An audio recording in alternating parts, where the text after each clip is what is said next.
Nyakwara Mugejong dakika en prario kod adek tok sachiel marokinyi. Wantiere mana kod thuolo matin kende man mondo mi wanon singo mag Leba Dei mar odiochieng' manyoro ma jatend piny Kenya William Ruto nochiwo singo mopogore opogore mibed ka itime pacho kae. Maduong' mogik ne onyiso jogo ma ndiko ji e tich obed mano e sekta mar ji giwegi kata mar sirikal mar mondo mi one ni ochopo singo mar medo sara gi ata malo 6 mano higa ka higa kaluwore kod chike mane okale pacho kae. Kata kamano odiochieng' manyoro jogo mane ochopo e nyasi mar Leba Dei ne owuok komor ahinya kalure ni ne onge singo moramora mar meto mar osara mane osingne gi odiochieng' manyoro. Gino mopogore kod higa mokalo kama ne giwuok ka gibuonjo kalure kod kaka ne osingne gi meto mar osara. Okinyi makawuono Nyakwara Mugejong antiere kae kod CPA Zaki Masiro jalonye weche mag uchumi mar mondo mi wanonane mago moko kuom singo mane oketo odiochieng' manyoro mano moriwo kanyo meto mar osara. Mano chal mar ngima kata nengo mar ngima e pacho kae tije pinje maoko kaachiel kod weche mamoko mano wachore odiochieng' manyoro e kinde nyasi mar 60 mar Leba Dei. Oyawre Zaki Masiro ichiew nado kinyi makawuono kendo machiegni twak. Oyawre Joyce achiew maber. To amoso Nyakwara Ramogi ajwang' ni oyawre uru.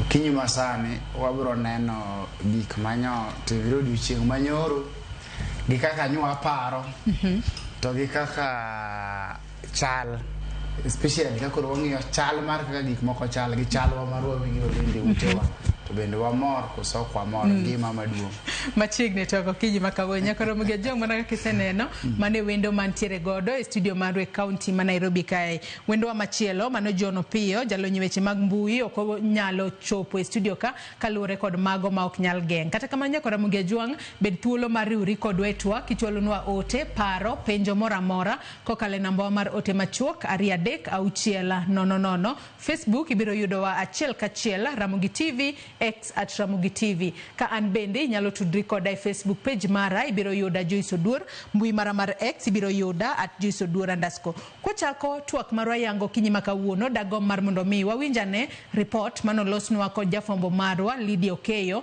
mane odiochieng' manyoro nochopo e alap ma Uhuru Gardens kendo ne obedo kanyo mar mondo mi obed wang'wa kaachiel kod itwa. Kod odiochieng' manyoro jatend piny Kenya William Ruto nonyiso jogo ma ondiko ji e tich mapok oketo e tim chik mar medo sara gi ata malo 6 mane olandi higa mokalo mondo otim kamano mapiyo piyo. Kata kamano nyasi mar Leba Dei odiochieng' manyoro Uhuru Gardens bende ne jatend piny William Ruto yango ndamo ma piny Kenya osegoyo ahinya kotudore kod wechego mag uchumi kama koro iwacho ni piny Kenya nitiere namba 6 ma uchumi mare dongore kipimo kod pinje mamoko mag Afrika. We wawinjane report makamano mondi. Sa 4 okinyi jatend piny Kenya William Ruto nochopo kar bagoromo ma Uhuru Gardens e bore Nairobi mare oregi oganda e yango nyasi mar 60 mar Leba Dei. Jatend piny onyiso moro mare gi okang' ma piny Kenya osegoyo mar bedo namba 6 e pinje ma ochumi gi beyo mogik e pinje mag Afrika akoro singo bedo lwasi mar tich ne jotije. In 2022 Kenya was the 8th largest economy. In 2.5 years we have managed to overtake Angola, we have managed to overtake Ethiopia. Now Kenya is the 6th largest economy in Africa. In fact, it is the largest economy in East and Central Africa. Ruto lero ni serikal koro chungo hola ma ikawe pinje maoko akata mana reru mar SGR ma singo chwal nyaka Malaba ibiro ger gi joket mwandu kaka yorneno ni jo Kenya ok obedo gi osigo mapek mar chulo gope. Barabara kutoka Rironi kwenda Nakuru baadaye mpaka Malaba. Lakini sio kwa madeni, hapana. Tutajenga barabara hiyo kutumia investment. Opoyo kenge ma piny Kenya osegoyo e yor kungo ahinya to e yor NSF kod teko dola ma osedok chien ka ipimo gi siling maturka. Exchange rate has come down from 165 to the dollar to now 129 to the dollar. We have expanded our foreign exchange reserves by 2.4 billion shillings. 240 billion shillings. Ruto yango ni kembe abich mag sukari mapachoka sani koro seketi e lwet joket mwandu gino mabiro medo loso thuolo mag tije ne oganda ka bende opo medruok yuto mar puothe nyaka no kautelo. We've just completed the leasing of the 5 sugar factories owned by the government of Kenya, they will now be commercially run by private sector players who have the acumen, the resources, the know-how on how to run business. Jagoro mar kotu Francis Atuoli okwayo jatend piny Kenya mondo mi oneni weg tije mapachoka okete tim chike matao chudo magosara ne jotije kendo tim ng'eto ma sirikal gole osach jotije ka osegolo osuru kod ng'eto mamoko. You need also to talk to the Federation of Kenya Employers that when you gave these workers 6%, to date is not fully implemented. I'm telling you for free and for sure. And there is no any time His Excellency the President has announced the year salary increase and then it becomes a subject of debate. When we agreed to enhance pay by 6% last year, there ensued a debate, and some of the employers have not implemented the 6% we agreed on last year. It is not right. It is unacceptable, and I am directing the ministry to work with the head of public service to ensure that every employer makes sure that we implement the 6% increase of salary that we agreed upon last year. Jopiny mano chopo kata kamano moko kuomgi owuok ka chunygi ogore kaluwore ni geno margi e twak ma jatend piny ne ok ochopo kare. Gadier manitiere ni jotich dhi dala gi pesa moko nyalo konyogi. Koro no expect no med gimoro to kanyo winjo korenda ne wan gi kwano pa no nyalo medwa 20%. Mane Secretary General Dr. Francis Atuoli no kwayo. To kata kamano kanyo kwaneno ko wache gimoro mochomo. Nyakora Mgajwang kato bedo ni thoth geno mar oganda jo Kenya ok ochop kare kotenre kod meto mar osara kachiel gi duoko piny moko kuom osuru mejuoge pacho kae. Geno mar oganda jo Kenya en ni singo mochugi jatend piny Kenya William Ruto e nyasi mar 60 mar Leba Dei ibiro chop kare. Lydia Okeyo, Ramogi TV, Uhuru Gardens, Nairobi. Zaki winjo kanyo kaka jatend piny Kenya William Ruto noloso kachiel kod jatelo mano jagoro mar kotu Francis Atuoli noloso ahinya nyako weche motudore kod weche go mag uchumi mapacho kae ka koro iwacho ne uchumi iwacho ne weche mag uchumi piny Kenya sani koro nitiere namba 6 e pacho kae kata kamano kapok wachope mano nikech wang'eyo ni ko wach ni piny Kenya nitiere namba 6 e pacho kae to ja Kenya bende feel ni uchumi marwa kodongore ma wuok e namba 8 wantiere namba 6 ja Kenya bende osewinje ber moramora kata kamano adwa ni wachak kod weche go mag osara manyaka sani koro no wach ni owinjo bed ni imedo atamalo 6 mano lande higa mokalo owinjo bed ni time yo machalo nadi kaka jalonyo weche go mag uchumi to en mana mar jogo mondike tich kod sirikal kose jogo mondik kod kembe mag jigi wegi bende winjo bed ni winjo mit mano mar meto mar osara kod atamalo 6 higa ka higa. Kiro kamano Joyce. Kichiko iti maber to wach ni gini en gima no med higa mane higa manyokalo to higa manyokalo we about 2024 2025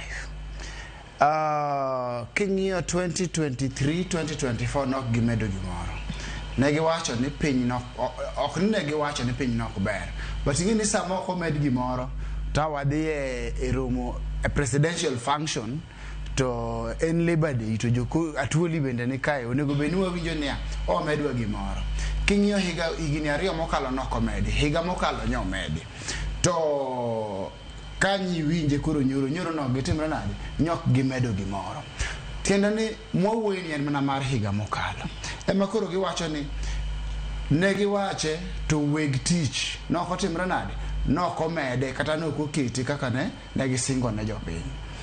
Mano nyisi Joyce ni tabu nitie kamoro ma adieri nyaka wachom adieri gimomiyo nikech ka sirikal emondiko ji mathoth zaidi to en emonego ndik ji mathoth zaidi nokomedo ji gimoro to nok gimedo ji gini higni 2 mokalo lakini lasia nyage medo to kata ka nyage mede to nyoko time mano nyisi ni uchumi ok ber makata wawacho ni uchumi ber to kotimre nade ok ber in a way to mano bende nyisi ni ja Kenya hinyore to ja Kenya ok hinyore mane public sector kende nikech ni penja ni gini en mana mar public sector kende kosen nyaka mar private sector it is uniform en gima applicable both public and private sector. Tineni jogo mandiko jotich ma kembni gi mag gin giwegi to kod bende serikal onego beni 6% ne bedo implemented. Koro kineno kanye gi ywak ni gima nowachi last year pok otimre nade.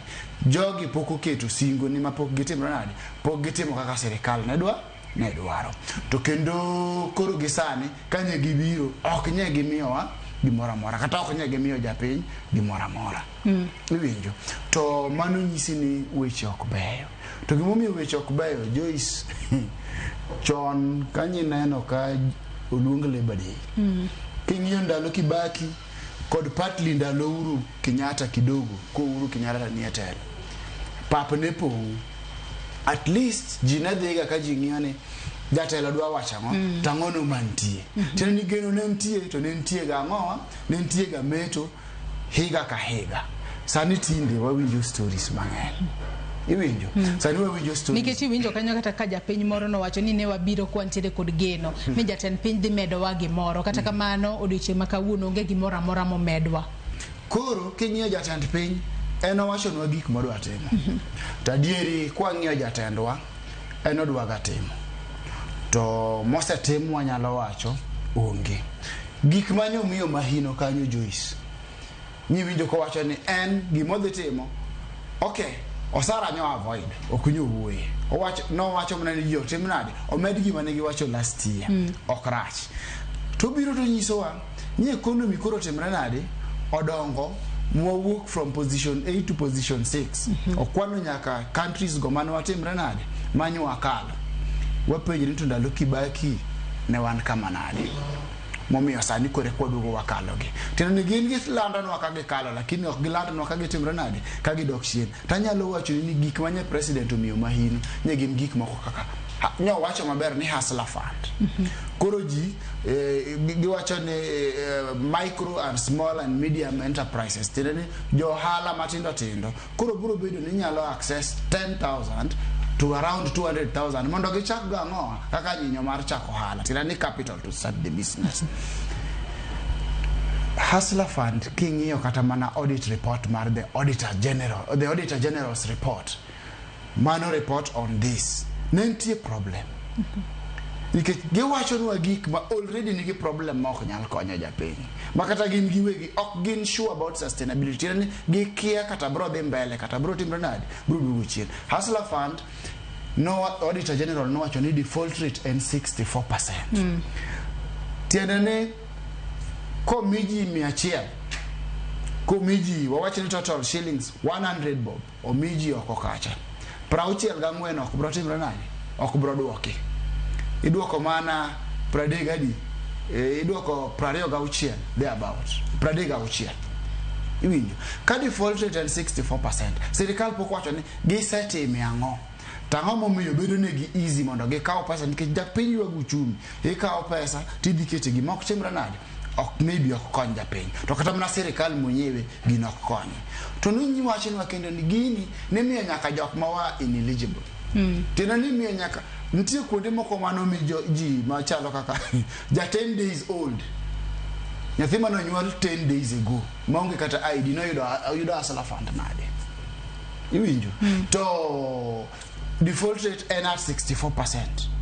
Tiyudo ka Joyce kane kawe to nego beni sadwoke. Ino ni ntie duplication. Joyce no yudo kata gini diriyo. To ng'at moro ntie mabe ne dware to kotimre nade ok oyude. Magi ne weaknesses mane ntie hustler fund kae ma ok wanyal wuondre. To jomoko bende nokawo to they were not traceable. Omi ng'ato pesa to pesa ok timre nade.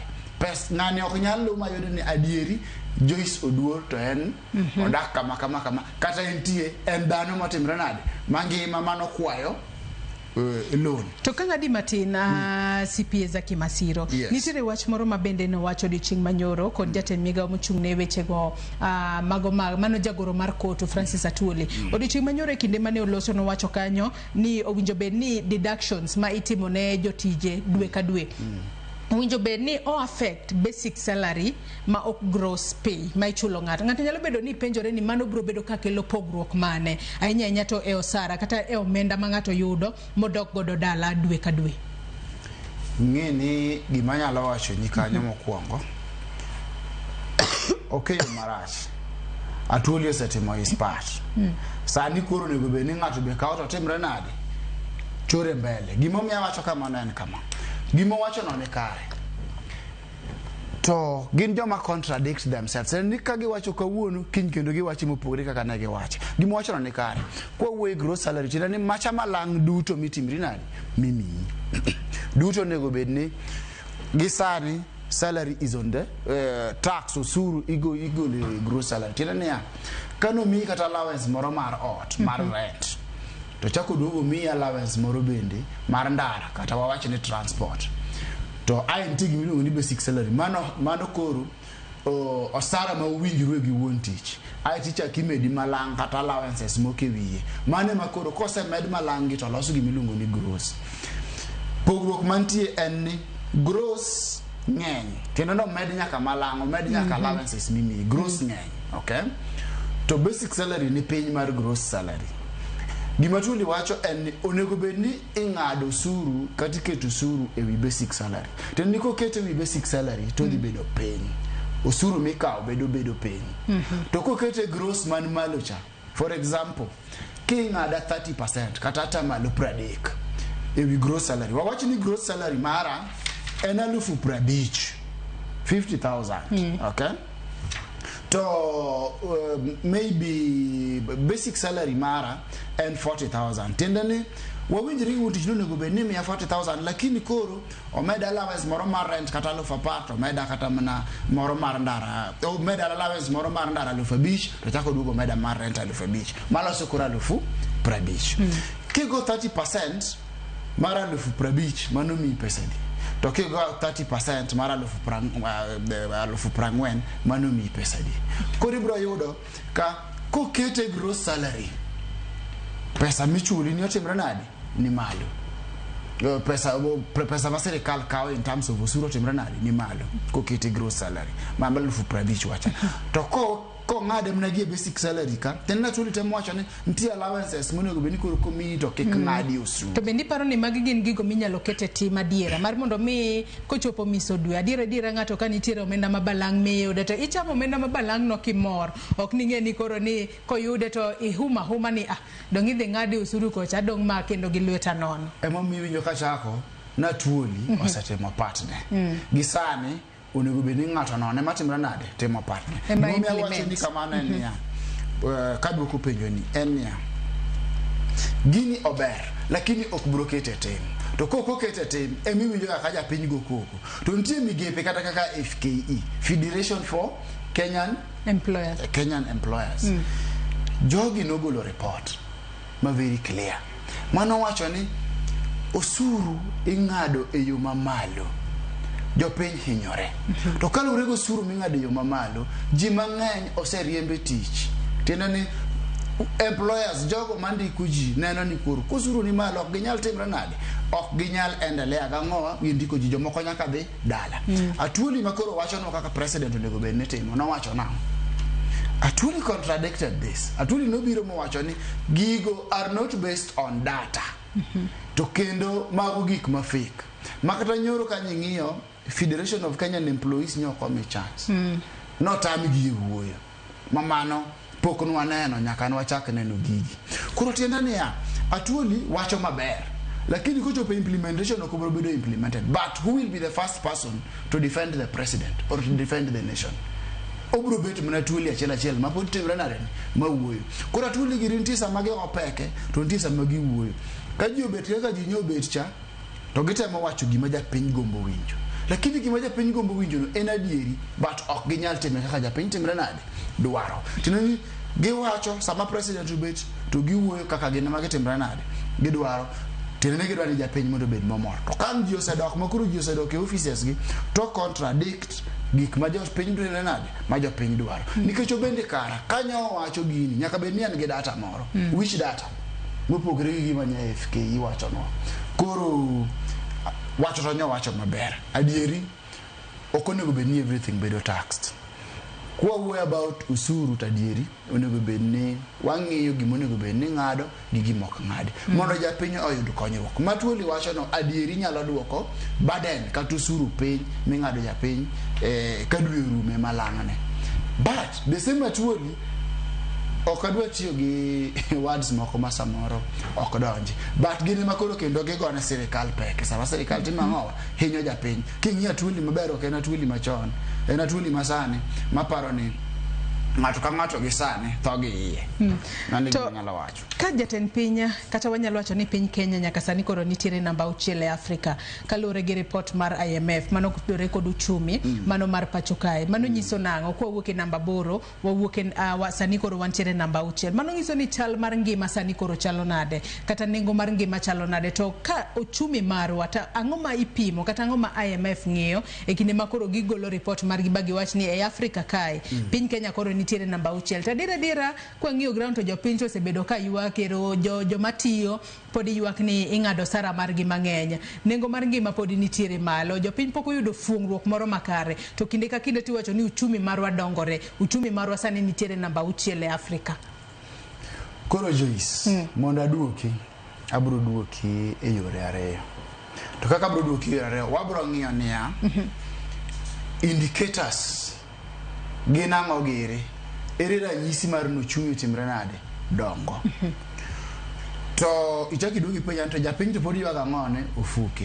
Bende abro fuono ni maber ni ang'ono momiyo japiny pod bro timre nade bro ywago ofuke kata ka bende indicators not timre nade indicators kata ranyisi no nyiso ni uchumi timre nade odongore.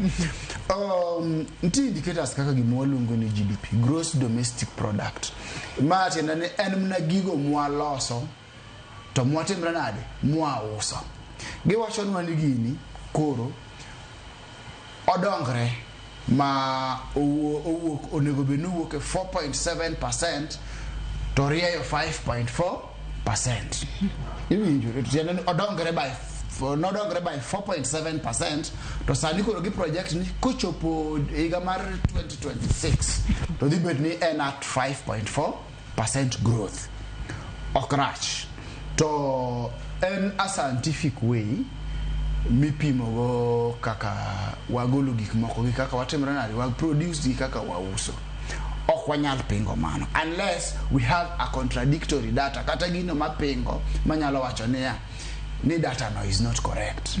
To inflation ni waneno kowuok e 4% moduogo 3.6%.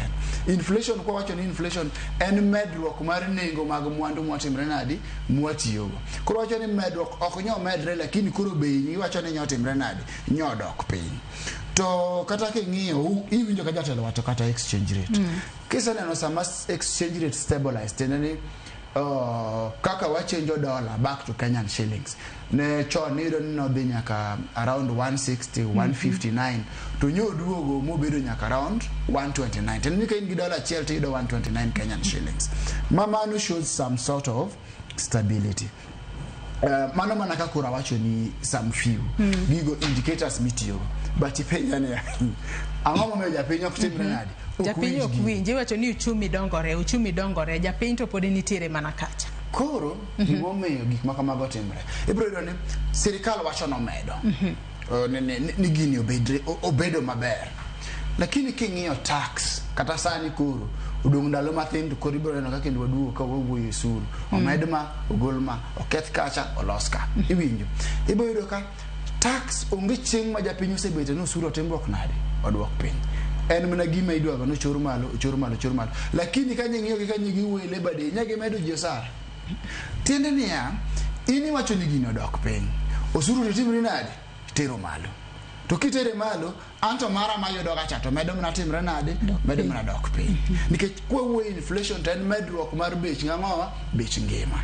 Iwinjo koro ini wacho no dok piny by some 0.7% sawa but osuru to timri nade timedo.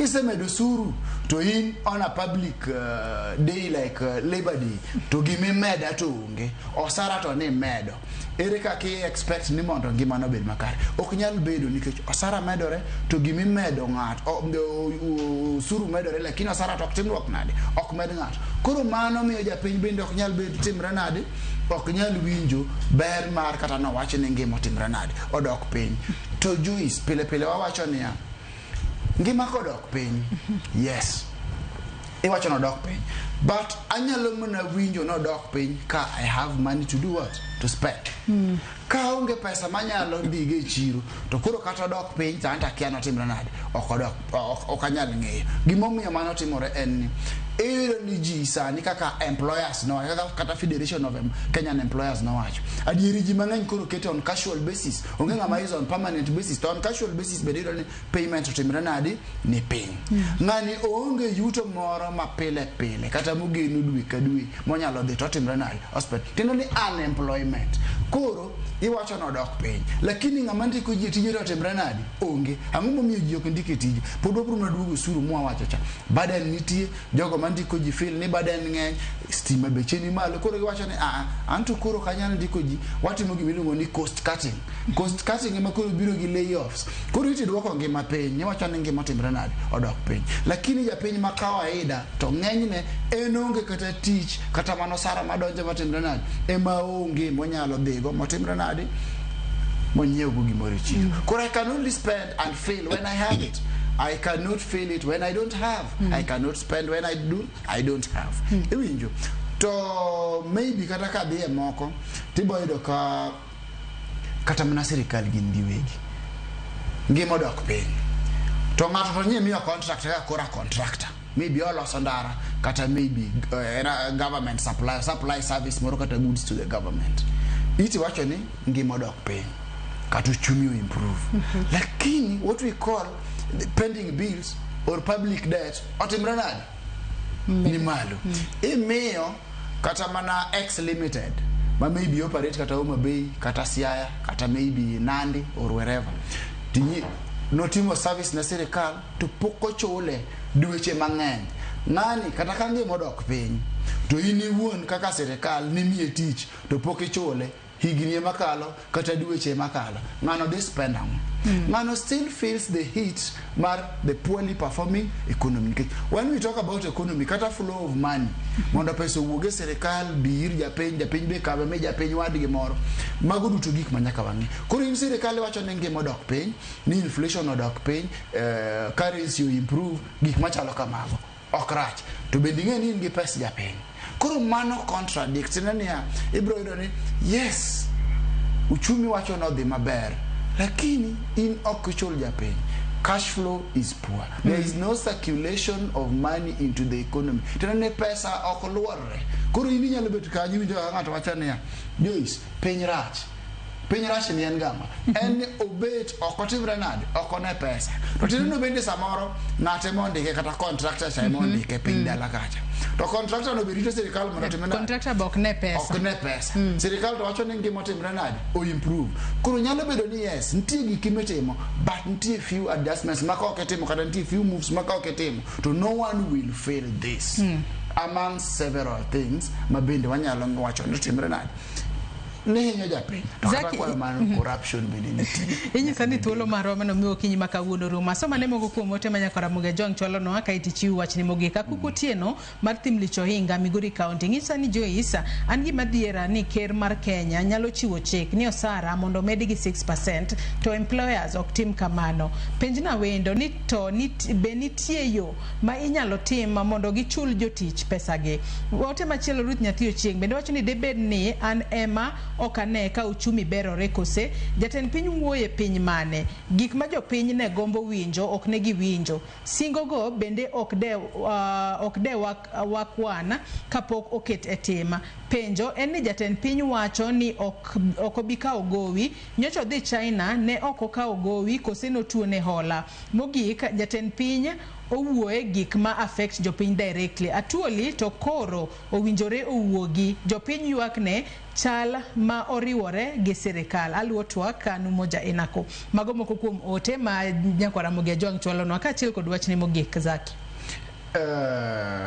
Joyce kaduoko jawinjo wano to kendo ka abro riwe gi wachna mogik. Jawinjo penjo ni to bende nitie gima ng'ato nyalo timo ero no wachno medi to noko medi. Yes, jawinjo, one of the things kata jawinjo nyalo timo ne nyako dio osom labor laws maber mongi maber ni angono minyalo timo, but one of the things minyalo timo yini dhi e court. Inyalo dhi e court mi wach ni jatend piny no wacho ni mondo medwa 6% to an kaka neno okotimruok nade okomedwa. Koro tiende ni japiny moro amora oyiene dhi e court mondo odhi otimre nade odhi omany hakine ka employer no okotimre nade no okotimone kamano. To in fact mano kende is the only option man. Only option munyalo beto go nyalo ng'anyo yo mamuol. To king'anyo yo mamuol bende to tijino nitie ng'ama bende timre nade ng'ama dwaro. Koro inyalo dhi e court to court mondo court will give you protection at the same time to court bro fight for your rights at the same time. So fight for your right to me protection. Koro kriembi teach at the same time ing'e wach ni nyaka judgment timruok nade. Wachni mogik mami akini wachna mogik en ni winjo ka japiny moro kanyo wacho ni Atuoli has outlived these days. Mana dieri okonga marach osetemo to koro en koro kisani to se outlive. Gima anyalo wacho ni jatend piny nyaka bed ng'ama chiko iti. Tichiko iti kuom ng'ama nade. To kikibed ni jatend piny timi advice to bende okitimri nade okikaw. Kaka koro gima nyaneno the fight between FKE Federation of Kenyan Employers gi kotu oknyen gima ber. Onego japiny, in fact president onego bed jatend piny onego ng'enia gima Federation of Kenyan Employers wacho nega gigo are data based. Gigo are scientific research. Mote ma are very factual. Ochik gait owek winjo ji koro kaka kora Atuoli gi sani kech mago to koro kizungu ma wiye wacho ni flower girls. Mago flower girls ginyala wacho to giwuonde nikech gima nie ground gi gimi wacho kacha opogre. Kik giket Leba Dei kata odiochieng' machalo kamano bedo odiochieng' ne Atuoli ni ji wuok ji odhi e pap ji dhi ne Atuoli to onge gimora mora ma is coming out of it. Kena Atuoli Day onego wangi. Ko kena Atuoli Day bedo ne watimra nade onego wangi. But ka hito konego be ni japiny owuok no miye holiday odhi e pap no dhi ne Atuoli to gimudu ora timra nade onge. Mago gik maginyalo kata somonwa back in the offices and we will listen. Okay. Koro gikone ni japiny jatend jopiny okaw advice ma jomoko miye for free. Tokikoto winja gi Atuoli. Erokamano ahinya CPA Zaki Masiro kuom kawo thuolo mar okinyi ma kawuono mar mondo mi bi wabed kod twak ma kama thuolo mar bedo matin kata kamano itemo fuone yo makare ahinya. Nyakwara Ramogi Ajwang in bende agoni erokamano ahinya kuom bedo kodwa nyaka gi sani mwachopo e giko mano mar twak moro mokwongo e chenro mar Rupinya. Okinyi ma kawuono wang'eno odiochieng' manyoro jogo ma ondike tich nokowuok komor ahinya kaluwore ni nokomedgi osara. Kata kamano wageno ne jogo mondiko ji e tich bro bedo kachopo singo mano mar medo jogo mondike tich osara kod atamalo 6 kaka nokal higa mokalo. Warito neno nobo bede yo machalo nade. Nyakwara Ramogi Ajwang yiena mar mondo mi akaw yo madundo gi sani chenro mabiro bang' ma en ng'ejo thumbewa kod Solomon Atito Kafaya. Kik idhi mabor.